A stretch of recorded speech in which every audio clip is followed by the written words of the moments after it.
How is your Friday treating you? Are you looking forward to the weekend? Oh, it's finally in sight. It's finally in sight. Oh, the fucking week is done. No more bullshit with bosses and professors. It's free time. Time to do retarded shit. Time to do whatever you like. Get drunk. Get drunk and yell out your window at the neighbors. Make a scene, make it memorable. Leave those leave those kids next door with a memory that'll last a lifetime of the crazy motherfucker that drank a bottle of bourbon and just started hucking pool balls out at people. Who gives a shit? Just leave them with that impression. That's how you should start out a weekend. Really, really impactful. Well, we got a lot of stuff going on. I'm a very fickle man. I jump around quite a bit.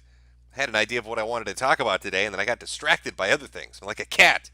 You jingle something in front of my face, it's shiny, I get interested in it. I'm a bit interested in some of the politics that have been going on.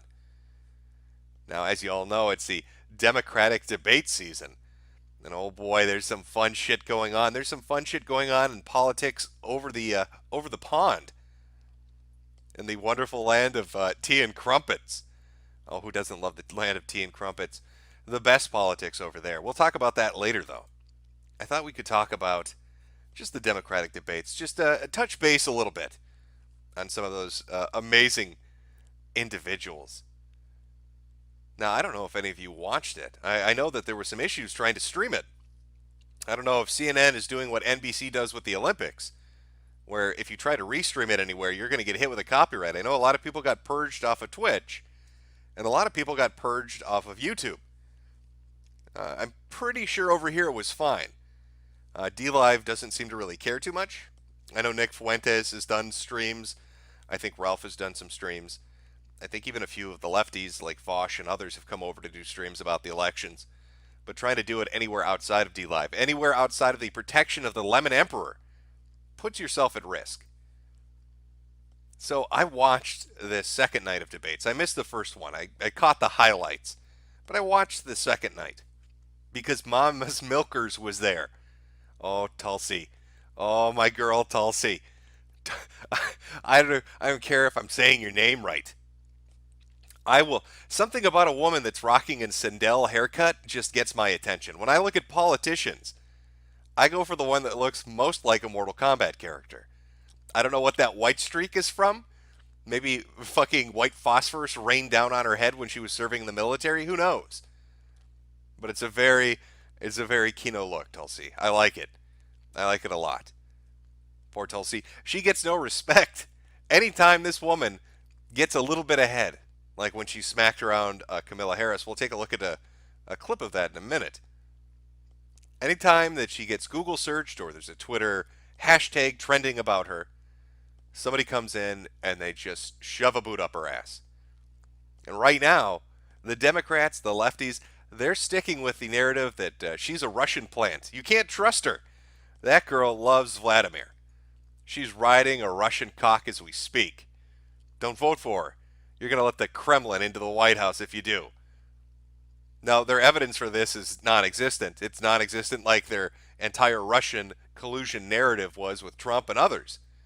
I don't know why the Democrats have become the new age McCarthyism, but that seems to be the approach they're taking. I'm pretty sure if you were to go check, Keith Olbermann is still hiding under his desk doing a countdown clock to when Trump is going to get arrested for treason.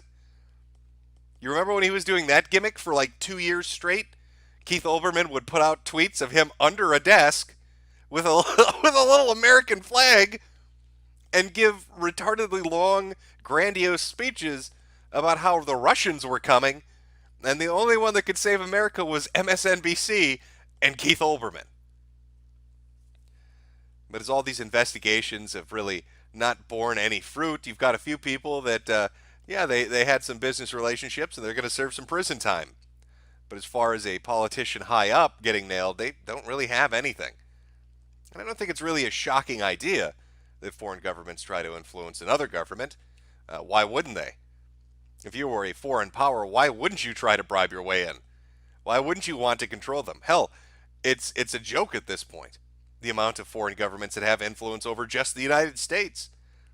But we can't talk about certain ones because they're our allies. They're our friendly friends. So we just implement laws to make it illegal to boycott their products. Oh, wait, I shouldn't say that. I don't know the relationship between the Lemon Emperor and Israel, so I probably shouldn't go into detail on that. But if it's the Russians, fuck them. Vladimir Putin, he lives in a cold Arctic tundra. Fuck him, we don't like him. Fuck him right up his ass. But they want to. They've decided Tulsi is the new. I guess she's the Russian, or she's the left version of Trump. She's the bought and paid for candidate. It's Russian bots. I tell you, nobody's interested in her. Nobody cares about her. Now that kind of doesn't really bear out when you go take a look at her Twitter account, and I'll show you this, and I'll even talk about the numbers because I think it's kind of important to show how retarded this narrative is when you're looking at what's going on with her campaign. Now, after the second debates, the second night of the second debates, information came out that I believe Yang was not going to be able to make it to the next one, and Tulsi wasn't going to be able. They didn't meet the criteria to be able to get in, and the criteria was a threshold of unique donations, unique donators, and a few other measuring apparatus. But let's take a look at what she's got going on her Twitter account, talking about her unique donators. Pull that up. There we go. 128,403. We're so close with support growing since the Dem debate. Will you help us get to 130 unique donators? We need to qualify for the next debate. Donate now. I see she studied under Bernie. She's learning the art as we speak. But I don't see any reason that she's not going to hit 130. If you go look and you just search on Google, because it'll give you the most relevant tweets quicker, or you could do a Twitter advanced search. I don't know how well it works in the new layout, but if you were to go look for her talking about donations, you'll see from April up until now, I mean, it's just been steadily growing. I think in April she had 40,000. By June she had about 80,000. And since the debates really started kicking off, it's growing bigger and bigger. Each leap is larger and larger. Now, I mean, maybe that's 128,403 Russian bots. I couldn't tell you. I don't know. Maybe Vladimir's been very busy. Maybe he's going to fund her all the way. But I got a feeling about Sindel. I don't know what it is. But I think she is probably their best bet. I was talking about her earlier, and people were, I guess, misinterpreting what I was saying. I'm not saying she's the best candidate, nor am I saying she's a good candidate. I'm saying she's probably the one with the best chance at electability. Politics isn't about truth. It's not even really about policies. It's about your ability to sell yourself and draw an interest. Politics at its heart is a popularity contest. If you don't have a great catchphrase or rockin' body, you're pretty much fucked. That's just the reality of it in our modern age. This isn't 100 years ago where there weren't television cameras everywhere, where there wasn't radio everywhere, we couldn't see and hear you and understand that you were a freak of nature that should have been confined to a basement laboratory. Nowadays, you've got to go out there and smile and look pretty and look nice and be affectatious and be the kind of person people want to sit down and chat with. Now, I'm looking at the candidates and I'm looking at who the Democrats are offering, and do I want to go with Kamala? Kamala's kind of a bitch, isn't she? I mean, she doesn't really strike me as the type of person that I really want in a position of power. I mean, you can't put Joe Biden up there. The man's going to start sniffing little girls. And they've got to wrangle him before every public appearance. I'm pretty sure the DNC pays people to go into the audience and push children back at least 4 or 5 rows so Joe's olfactory senses can't determine they're out there. Because if he smells one preteen girl, he's going to rush out in the crowd and start groping people. Then we have de Blasio, mayor of New York City. Oh, we'll talk about de Blasio in a bit and his brilliant approach to running his fucking city. You've got Gillibrand, who I don't even want to spoil it. I'll play the clip for you, and it's basically a confirmation on why she will never be president. You've got Castro, who I'm pretty sure is maybe the biggest fanboy of Obama that's ever existed in the history of ever. He's so desperate to be a black man who was once president named Barack. He has his mannerisms down, his speech patterns down. It's weird. It's really weird. It's like if politics was Comic-Con, he'd be the fat guy in a fucking superhero outfit. But Castro, you're not Obama. You're never going to be Obama. You've got Yang, whose solution to everything, any question he's asked, how are you going to fix this? What's your approach to this? I'm going to give you $1,000. He actually said, I swear to God, when they were talking about criminality and how he would deal with it, his response was, maybe we should pay criminals so they don't commit crimes. Oh yeah, that's great. I'm going to become a criminal then if Yang becomes president because I'm making double my tugboat under him. I'm getting that $1,000 of free, easy money, and another $1,000 so I'm not out there raping and pillaging. You know, I've always had an issue with Yang. I know some people liked him. But after hearing him give speeches and talk about his thoughts on why he wants to implement the $1,000 policy, it's basically a bribe. He's actually said more or less this, and you can go look up the clips, I'm sure they're still circulating out there, that white people are fucking dangerous. And if Asians aren't careful, white people are going to Holocaust them like they did the Jews. So the best strategy is to pay them $1,000 so they get lazy and stupid and can be outbred until they're weak enough they can't Holocaust us. That is, I swear to God, something Yang has talked about. So I don't know if I want to put a guy in power who's talking about making me complacent, stupid, and lazy, so I can't commit some potential future crime against his race. Elizabeth Warren, do we even need to talk about Elizabeth Warren? It's just there's not a really great stable of candidates. You've got Cory Booker, who occasionally throws out some funny shit. He was talking about shithole countries with immigrants, which I thought, I'm amazed nobody brought that up. I know he was quoting something else, but still the fact that he's up there talking about immigrants from shithole countries. You'd think somebody would have leaped on that. I remember the Republican primary season, the debate season, leading up until the election. Those guys, that was a fucking brawl. Hey, they looked for anything and everything they could go after each other for. They made shit up just for the fun of it. And fucking Ted Cruz, the Zodiac Killer. It's absurd, but it stuck. Jeb Bush and his police clap and pocket turtles. He never got over that.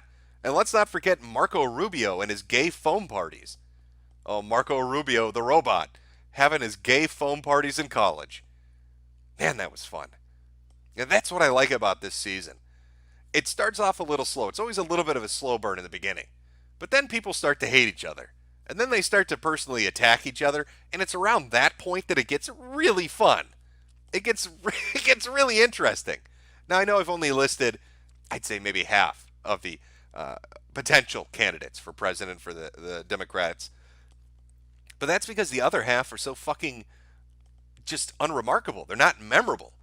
They're not people that really stick out and you go, oh, wow. Oh, I'm going to talk about Jay Inslee? Is that even the proper name? It's Inslee. I know is his last name. He's a Butch Anderson Cooper. It's like if Anderson Cooper took a bunch of creatine and hit the gym before coming to work. That's who Inslee reminds me of. But he does say some retarded shit. And this second Democratic debate had some moments where it was a bunch of white people, namely Inslee, de Blasio, and Gillibrand, trying to convince people that they understood how terrible white people were. It's like they learned nothing from the 2016 election. They learned nothing from dealing with Trump. Hillary's message when she was running didn't resonate with middle America or white America or working America. It was directed towards urban areas, towards diverse multicultural city demographics. She completely forsook that large portion of the population, white people, that, occasionally vote for Democrats. And it cost her big. She went out there and she did essentially what Mitt Romney did by casting off half the country. Basket of deplorables is about the same as Romney talking about 47% don't fucking matter. I mean, that both those candidates suffered a cost for saying shit like that. And Hillary just didn't learn. Now, you would think any candidate, after watching the debacle that was 2016, would be like, holy shit, whatever we do, let's not do what she did. But no, these motherfuckers all in. Putting their dick on the table. All in. Fuck it. Let's high roll this motherfucker. So Gillibrand, Inslee, and de Blasio, I mean, it's ridiculous getting up there talking about their white guilt. It's about as funny as watching Cory Booker try to speak Spanish. Don't do that, Cory. You sound retarded. I don't even speak Spanish that well, and I wouldn't attempt it. You sound like a fucking retard up there. If you're trying to capture Latino votes, Spanish speakers, don't try to speak the language. It just comes off retarded. You're not JFK. You're not talking about being a Berliner. All right? It doesn't have the same impact. So let's take a look at some of the highlights. And let's take a look at what Gillibrand said, because this is why this woman will never hold a political office higher than the cleaning lady at the Senate. I'm sorry, I went off on a little bit of a rant there. I do like politics. I don't talk about it a lot, but I do like it. Just because I like watching people try to personally destroy one another, because it's always entertaining. So let me cue it up. I have it in here somewhere. I've got another thing queued up too for today. I hope you guys like laughing at. Well, I'm going to save it. Oh, let's see. That's de Blasio. We'll get to that one in a minute. You know what? Fuck it. We're going to just start it out. I think as a white woman. Oh, okay. We're just going to start it out with the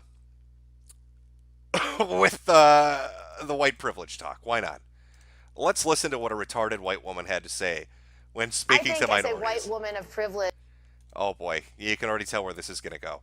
When I heard this, I was like, "Oh, please don't do this. This is the end of your career if you make this speech." But no, of course, soccer mom here has to make this speech. Oh, everything about this. This is such a Karen fucking thing to say. All right, here we go. Hopefully the volume is good enough for you guys. I think as a white woman of privilege who is a U.S. Senator running for President of the United States, it is also my responsibility to lift up those voices that aren't being listened to. And I can talk to those white women in the suburbs that voted for Trump and explain to them what white privilege actually is.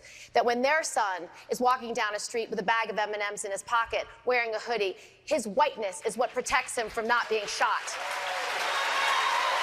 When her... You know, can I just throw this out? I don't want to be nitpicky here, Gillibrand, Miss Soccer Mom. But how is he protected by his whiteness at night if he's wearing a hoodie that's pulled up over his head? How is an officer driving from behind going to know he's white if his skin is covered up and you can't see his fucking head? You retard. I know what this is in reference to. We're talking about Trayvon. Trey. Big boy Trayvon Martin, who got gunned down by a happy little Mexican. And, got to do a callback to that. Those minorities like it when I bring up the names of dead kids. Let's bring up Trayvon. Oh, yeah, Karen, tell us more about white privilege. That's what resonates with middle America. When their child has a car that breaks down and he knocks on someone's door for help, and the door opens and the help is given, it's his whiteness that protects him from being shot. That is what white privilege in America is today. And so my responsibility is to not only lift up those stories, but explain to communities across America, like I did in Youngstown, Ohio, to a young mother, that this is all of our responsibilities and that together we can make our community stronger. Oh, I just want to, go out there and tell white people that they're white.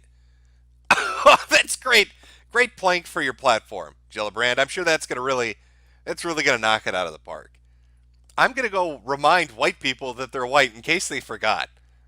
In case they haven't looked in a mirror lately. Hey, I'm presidential candidate Gillibrand. Are you aware that you're Caucasian? Maybe that slipped your notice. But I'm here to tell you, yeah, you are white. Oh, God. She's the type, isn't she? You know who she reminds me of? And this is why I'm putting political bias aside. I'm giving you just a read on her as a person. This is who Gillibrand reminds me of. Everybody who grew up had a friend with a parent like this. The bitch mom. Gillibrand reminds me of the bitch mom. Gillibrand reminds me of the type of mother who would let her kid have a sleepover, and then all the kids show up, and then she sets rules. Oh, everybody, let's have fun, but let's do it responsibly. Okay? No going into the kitchen after 10.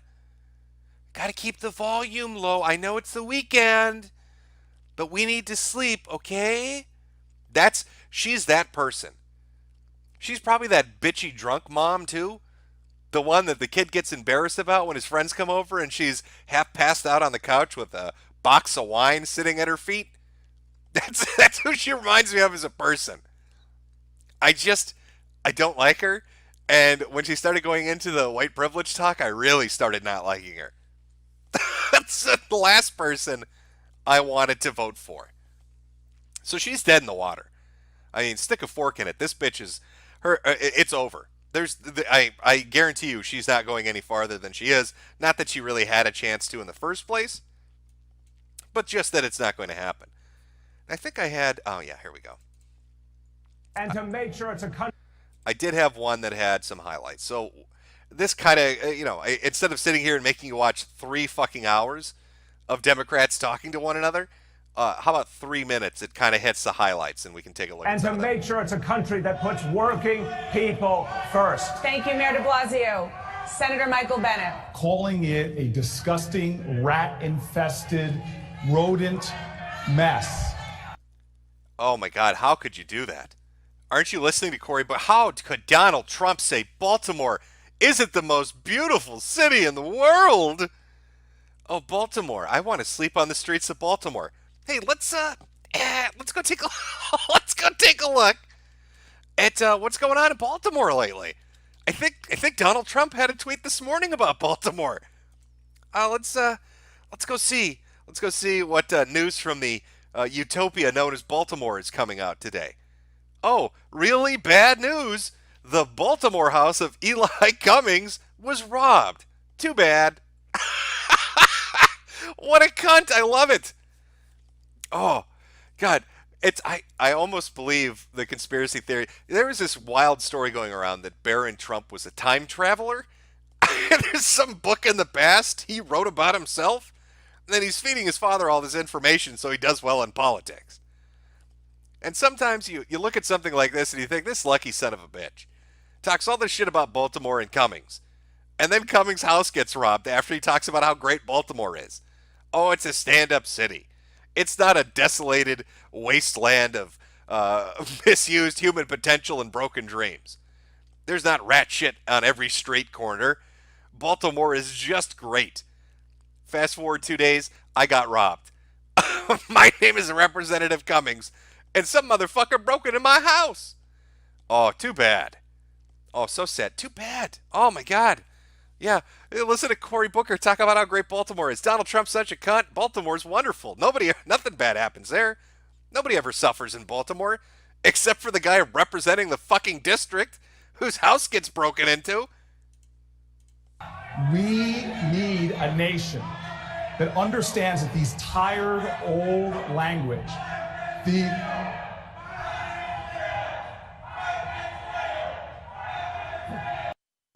Yeah, this kept happening too. This happened once for Booker and I think twice for de Blasio. And even once for Joe Biden. People just started chanting, just interrupting them. You can't really hear them because the mics aren't picking it up. But they all kind of cucked out. They all kind of did a Bernie Sanders. You remember when Sanders was giving a speech and the Black Lives Matters protesters showed up, the 2 fat bitches? And they basically kicked his little Jewish ass off the stage and then did their Beyonce gif head shaking shit for about 20 minutes. That's kind of how they reacted. Booker, de Blasio, Biden all just kind of sat there and took it. We cannot keep with the Republican talking points on this. You gotta stop.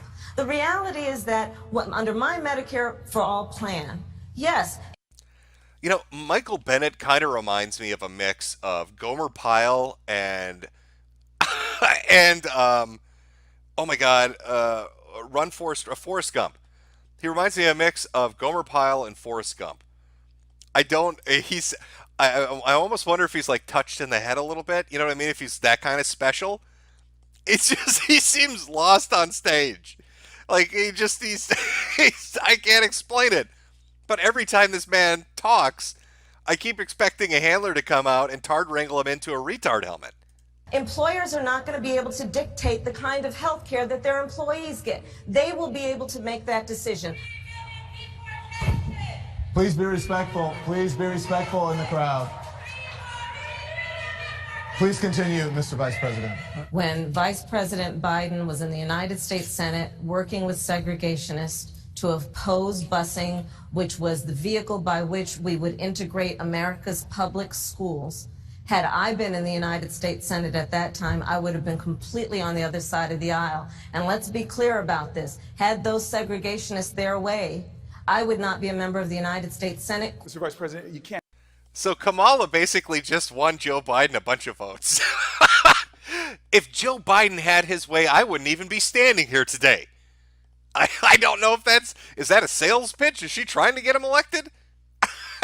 If Joe Biden had his way, I'd be on a ship right now to a cotton field.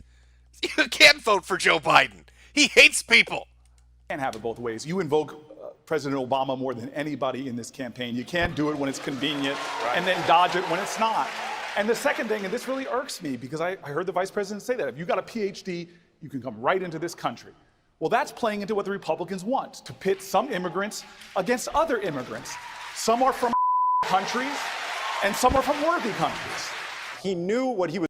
I love the fact that Booker, some immigrants are from shithole countries. Cory Booker, vote for me. Vote for me and Joe Biden. I don't like those shithole immigrants, and he doesn't like the black people. We're making the Democrats great again. A little Southern prize. You gotta vote for the Dixie Party.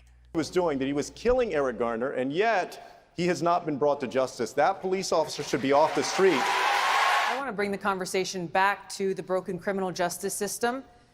Oh, I think this is the moment where Tulsi activated her Sandel powers and performed a fatality on Kamala. She bent her over on stage. By the way, doesn't Tulsi remind you of Olivia Munn? If anybody watched Attack of the Show back when G4 Tech TV was still a thing, she reminds me of like Olivia Munn 10 years later. It's really weird, but that's who she kind of just appears to be to me. That is disproportionately negatively impacting black and brown people all across this country today. Now, Senator Harris says she's proud of her record as a prosecutor and that she'll be a prosecutor president, but I'm deeply concerned about this record. There are too many examples to cite, but she put over 1,500 people in jail for marijuana violations and then laughed about it when she was asked if she ever smoked marijuana. The first thing that I'm going to do. Oh, by the way, and they didn't put this in the highlight reel. If anybody can find this and clip it, it's right around the time that it's a little after Cory Booker talked about shithole immigrants. He actually said one of his policies, one of his planks in his platform going forward, and I swear to God he used this as a phrase, was marijuana justice. Marijuana justice. Cory wants us to get high. Cory wants us to token pass. But once he brought that up, everybody started talking about pot. When I'm president is I'm going to Clorox the Oval Office. The second thing I'm going to do is I will re-engage on global climate change. And what's going to happen in the fall of next year, of 2020, if they don't impeach him, is he's going to say, you see, the Democrats didn't go after me on impeachment, and you know why? Because I didn't do anything wrong. These folks that always investigate me, they're always trying to go after me. When it came down to it, they didn't go after me there because I didn't do anything wrong. Conversely, if Mitch McConnell is the one that lets him off the hook, we're going to be able to say, well, sure, they impeached him in the House, Castro, but his friend Mitch McConnell, Moscow Mitch, let him off the hook. Oh, got to get that hashtag in there. Those kids love it. They love those Twitter sayings. Moscow Mitch, hashtag. Oh, Castro, you're never going to be Obama. I'm sorry, you're not black enough. Why are you picking on Gomer Pyle? He didn't do nothing to you. That man's slow in the head. You're beating a retard. I don't know if that's really an accomplishment in the political arena. I don't know if you should be really proud of that and lauding it out. I mean, that essentially covers the majority of the highlights. If you'll notice, I mean, this was put together by Time Magazine. Did you notice who wasn't in there? Everybody got shown, even if they didn't really speak, with the exception of Jay Inslee, who was trying to convince people he didn't know what it was like to grow up as a black teenager. Shocker, you're not black, Inslee. We know you didn't grow up as a black teenager. But Yang was nowhere in there. And he had some funny shit to say. When they were talking about climate change and they went over to Yang and they wanted to get his opinion on it, he essentially told people, it's too late now. The Earth is completely fucked. It's way too hot. We need to move to higher ground. I want to pay people $1,000 a month to move them onto the mountaintops. How could you not put that in a highlight reel? If Yang is so, I don't know how to describe it, but if he's not making enough of an impact to get something that funny put onto a highlight reel, he's really in trouble. Like, Tulsi's pulling it out of the bag by getting the individual donators to meet the criteria. I don't know what Yang's going to do. This might be the end of him. I don't think Gomer Pyle there is going to do well. I don't think Inslee's going to make it far. I suspect Booker, Harris, Tulsi, Biden, they're going to have no problems. I think Gillibrand will probably be gone in the next month or so. Like, there are certain people that are just going to drop off. Now, de Blasio's a cunt. And de Blasio's always been a cunt. But running for president just brings it to people's attention more that he's a giant fucking walking cunt. So we'll take a look at that. Just his policies in New York, as well as some of the shit he does to try to run for president that just makes people hate him more. Okay, let's see. I'm trying to find the one. I guess this is probably the best one to start with. Now, de Blasio is mayor of New York City, obviously. He has put in place people in his administration or allowed people to take positions that have implemented terrible policies when it comes to education. And this motherfucker, Richard Carranza, is probably the biggest piece of shit you're ever going to run into. This guy comes in from out of state to take over the position, head of education, or whatever the fuck they call it, whatever his posting is specifically titled, fires a bunch of people who were tenured, and then says he wants to hire only black people, women, and minorities to replace them. Then he implements all these new diversity programs for the educational system, and he calls anybody who has a problem with it racist, kind of like the governor of Minnesota did when he went up north to Duluth and other areas to talk to people about immigration by Somalians into the state. When people brought up they were uncomfortable with that because so many of the immigrants that were moving there were bringing things like TB and other diseases because they didn't want to get immunized, he called them racist and said, get the fuck out of the state. If you have a problem with us bringing in unvaccinated immigrants and putting your kids at risk, you leave. You're a racist. You're a bigot. And Richard here, our little dick, kind of the same thing. Kind of the exact same thing, actually. If you have a problem with his diversity programs, you're a racist and you need to go. Stocks nothing but minorities, puts people in a place that don't know what they're doing, implements programs that are just retarded, attacks charter schools, does a lot of really weird shit. And de Blasio co-signs it. Now, if you look this guy's name up, you can go read the related articles. You'll find that he's not very well liked. A lot of people fucking hate him.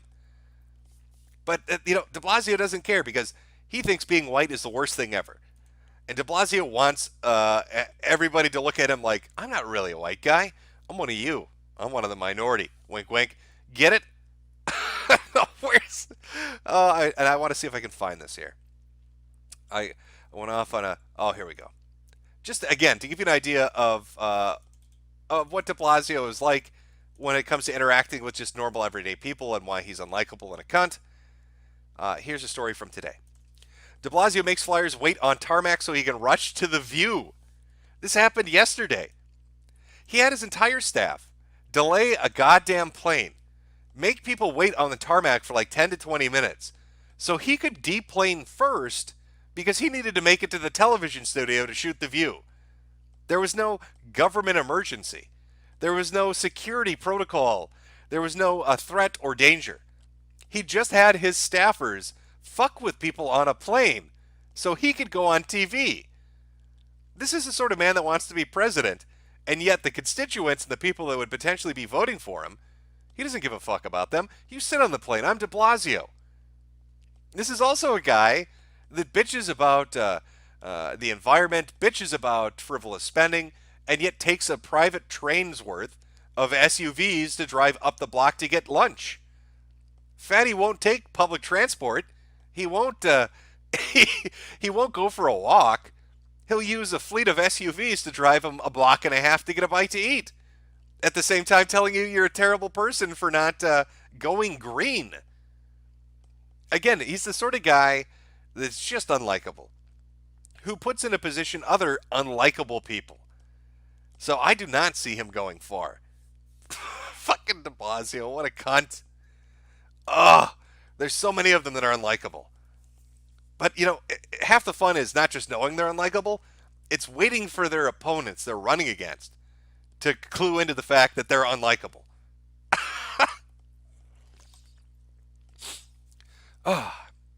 Now, a few other political notes. Boris Johnson, of course, over the pond, down to a majority of one, as in one person is giving him the majority. Conservatives are turning on him. Betrayal at every corner. I don't know if Brexit's looking good right now.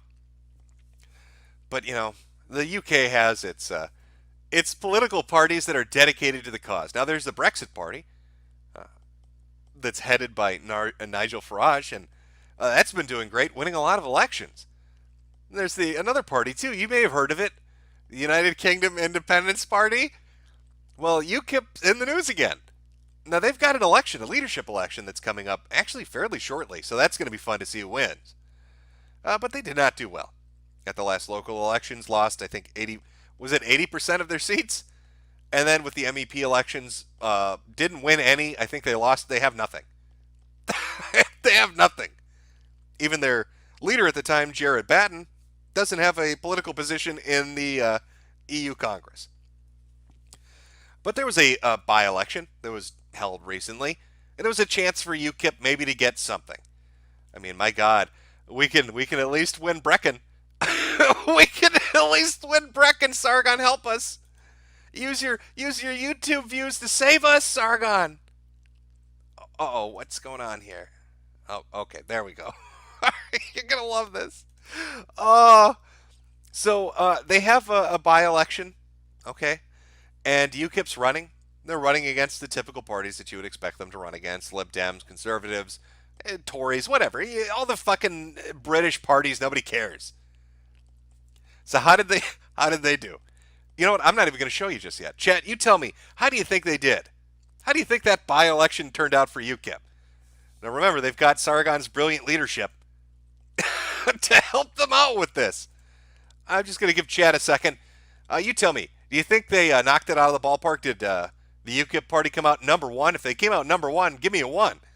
If you think it turned into a disaster, give me a 2. I'm seeing a lot of zeros and Fs. Oh, that's not good. I'm starting to suspect you people might have read the news. All right, well, let's take a look and see, how did it turn out? Well, you're right if you said they did terribly. You're right if you said that they lost. But I don't think you understand how badly they lost. As far as embarrassment goes, I don't think you can top a headline like this. UKIP beaten by monster raving loony party in Brecon by-election. So UKIP, an established political party with millions of dollars, was beaten by Yosemite Sam and a fat woman in a pink dress under the party name Monster Raving Loony Party. Holy shit! UKIP faced an embarrassing political defeat in the Brecon by-election after their candidate received fewer votes than the Monster Raving Loony Party. Candidate Lady Lily Pink claimed 334 votes, beating UKIP's Liz Phillips, who received only 242 votes. The Monster Raving Loony Party's manifesto states they'll send Noel Edmonds to negotiate Brexit because he understands deal or no deal. It adds, there will be no need for backstop for the Brexit negotiation. We'll have Alex Stewart as wicketkeeper. They don't even, this is a joke party. I maybe, I just want to be clear on that. These people are fucking around and they beat UKIP. They ran as a joke and they actually beat UKIP. They're just having a giggle. This is the woman that beat UKIP. Drink it in. Look at Yosemite Sam over here having a bit of a stroke. This is fucking amazing to me. How do you lose this badly? Oh, holy shit. Oh, that is rough. I don't know if you can come back from that. I don't. It's a confused British cowboy with his enormous buttons. Oh my God. Victorious, yeah, Liberal Democrats. Obviously, other people took the lead. But this is the face. This is the face of people. Oh, let's view photos. Can we get a better picture? There we go. Oh, like, can we get the first one? Yes. Yes. There we go. Let me get. Well, if I do. Oh, it's gonna make it go away. All right. There we go. I want that full. There we go. There you go. These people are politically more savvy than Jared Batten, Paul Joseph Watson, Sargon of Akkad, and all the other members of UKIP. These two motherfuckers ran a better election than UKIP can.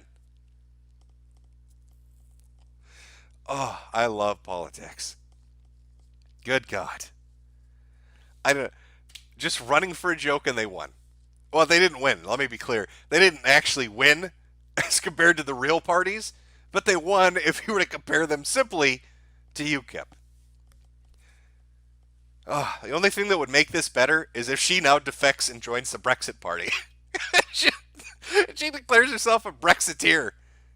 It's like, yeah, we won. We placed higher than them. We weren't really expecting it. I think we'll all join the Brexit party. Nigel Farage seems to know what he's doing. It's a smart cookie, that guy. Oh, my God. I'm excited. I don't know.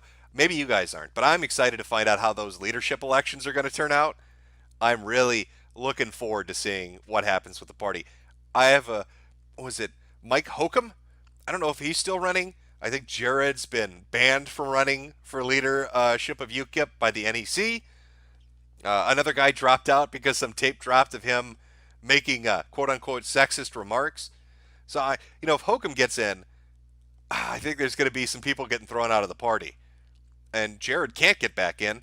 At least that's my understanding of it at the moment. I'm not sure which way it's going to go, but that party is just, it's over. UKIP is dead. They're trying to remodel themselves as the free speech, anti-immigration party. I don't know. I mean, you're humiliated nationally. You've lost all your political clout, all your seats. You were beaten by a party. Again, let me quote the name. Oh, come on here. Let me quote their name exactly. The monster raving loony party beat you in an election. Everybody's defected. Police were investigating Carl for all the goofy shit he does. Tommy Robinson, who was an advisor, you wouldn't even let him in the party. He was advising you. Probably going to be hard to advise you from inside a prison cell that he's currently sitting in. Like, what are you going to do, UKIP? Where's your future from here? Just disband. It's over. You're fucking dead in the water. If these people can beat you, just pack it up. It's time to call. What is that in football? The slaughter rule. We're at that point. Somebody needs to get the ref to blow the whistle. The slaughter rule is in play. We just can't continue. It's too cruel. This is too cruel to let this continue onward.